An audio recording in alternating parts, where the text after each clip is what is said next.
so I'm not eagerly happy for them. But I will say this: I'm happy for Aaron Glenn because every time I've come on this podcast, I've been saying Aaron Glenn might be one and done. This was a much needed win for him. Garrett Wilson is down. Justin Fields gets to start after Tyrod Taylor says he can't play. So it's Brees Hall and Fields, and they got the job done here today.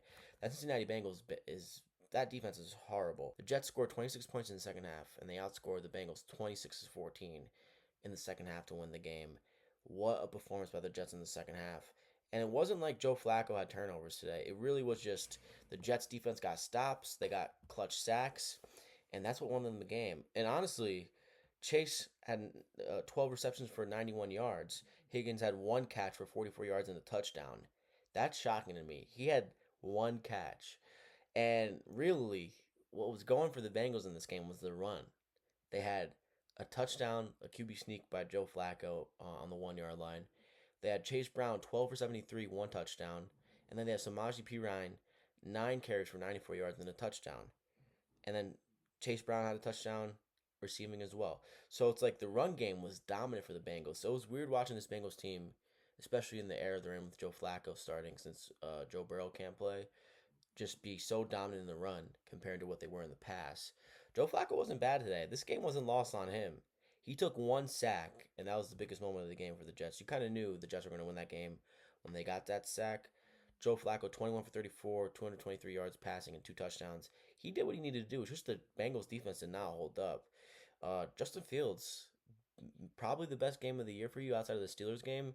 21 for 32, 244 yards passing, and one touchdown. After Woody Johnson came out in the media and said, hey, buddy, every team would be like this if they had this guy at their quarterback.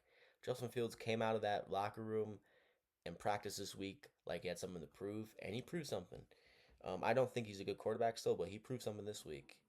Um, Brees Hall had the game-winning touchdown pass. I'll repeat that. Brees Hall had the game-winning touchdown pass today to Mason Taylor, the rookie. Brees Hall was down today as well. Brees Hall, 18 carries, 133 yards, two touchdowns. And then Isaiah Davis had some really good carries today as well. 7 carries, 65 yards, 9.3 yards a carry. Justin Fields, 11 for 31, and then Isaiah Williams, 1 for 25. So, all in all, this Jets team ran 37 times and ran for two touchdowns and ran for 254 yards. Tyler Johnson had a key touchdown, and Mason Taylor had a key touchdown at the end to win the game. So ultimately, the key to this game was we are happy Aaron Glenn got his first win. Good for you. Good for you. I hope you can somehow build something respectable in New York because it would make the AFC East interesting. Although I do want the AFC East just to be the Bills. I'm already upset enough about the Patriots having their guy at quarterback. So I don't want the Jets to end up having their guy at quarterback.